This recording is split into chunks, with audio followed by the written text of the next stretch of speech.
আপনারা জানেন যে আগস্ট মাস থেকে আমাদের আন্দোলন শুরু হয়। তখন আমাদের দাবি ছিল সরকারি নিয়মে আমাদেরকে বাড়ি ভাড়া উৎসব ভাতা দিতে হবে 45%। কিন্তু তখন আমাদের নেতৃবৃন্দের সঙ্গে মাননীয় শিক্ষা উপদেষ্টা যিনি আছেন তার সঙ্গে মিটিং হয় এবং তার অনুরোধেই 45% থেকে আমাদের দাবি শেষ পর্যন্ত 20%-এ আসে। তখন উপদেষ্টা মহোদয় বলেছিলেন যে আমাদেরকে 20%-এর হিসাব দিতে। আমাদের নেতৃবৃন্দ 20% বাড়ি ভাড়া দিলে কত টাকা লাগে সরকারকে প্রতি বছর সেইটার হিসাব চায়, সেই হিসাবও দেওয়া হয়। তখন 2 মাসের একটা আলটিমেটাম দেওয়া হয় যে 2 মাসের মধ্যে আমাদের দাবি পূরণ করতে হবে, প্রজ্ঞাপন জারি করতে হবে। কিন্তু সরকারের পক্ষ থেকে কোনো উদ্যোগ গ্রহণ করা হয়নি। পরবর্তীতে আপনারা দেখেছেন যে 500 টাকা বাড়িয়ে 1000 টাকা থেকে 500 টাকা বাড়িয়ে 1500 টাকা করা হয় উৎসব ভাতা, যেটা আমরা মনে করি আমাদের যে শিক্ষক সমাজ আছে সেই শিক্ষক সমাজের প্রতি একটি অপমানসূচক একটি পদক্ষেপ সরকার নিয়েছিল। তারপর থেকে 12 তারিখ থেকে আমরা এখানে অবস্থান করছি। আমরা প্রেস ক্লাবে আন্দোলন করেছি, শাহবাগ অবরোধ করেছিলাম, তারপরে শিক্ষা ভবন ঘেরাও আন্দোলন ছিল, আমাদের ভুকা মিছিল ছিল, যমুনা অভিমুখে পদযাত্রার কথা ছিল, যদিও সেটা স্থগিত করা হয়েছে।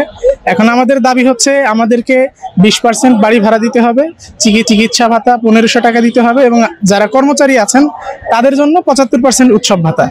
আমরা এই দাবিতেই লাগাতার এখানে অবস্থান করে যাচ্ছি, আমাদের দাবি জানিয়ে যাচ্ছি। সরকার থেকে বলা হচ্ছে বাজেট স্বল্পতা। আমরা বাংলাদেশের বাস্তবতায় সবসময় দেখে আসছি যে শিক্ষা ক্যাডার যারা রয়েছে আমাদের দেশের আমলারা অনেক বৈষম্যমূলক আচরণ করেন। সেখানে তো আমরা এমপিও ভুক্ত শিক্ষকরা, তো শিক্ষকদের একটা নিগৃহীত করে রাখার প্রচলন বাংলাদেশের যে আমলাতান্ত্রিক ব্যবস্থাপনায় রয়েছে। তো আমরা মনে করি যে সরকারের আসলে সদিচ্ছা যদি থাকে সরকারের, সেক্ষেত্রে বাজেট স্বল্পতা কোনো ব্যাপার না। কারণ আমাদের প্রায় 3500 কোটি টাকা আছে আমাদের হচ্ছে ট্রেনিং বাবদ, সেখান থেকে আবার আমলাদের পার্সেন্টেজ রয়েছে।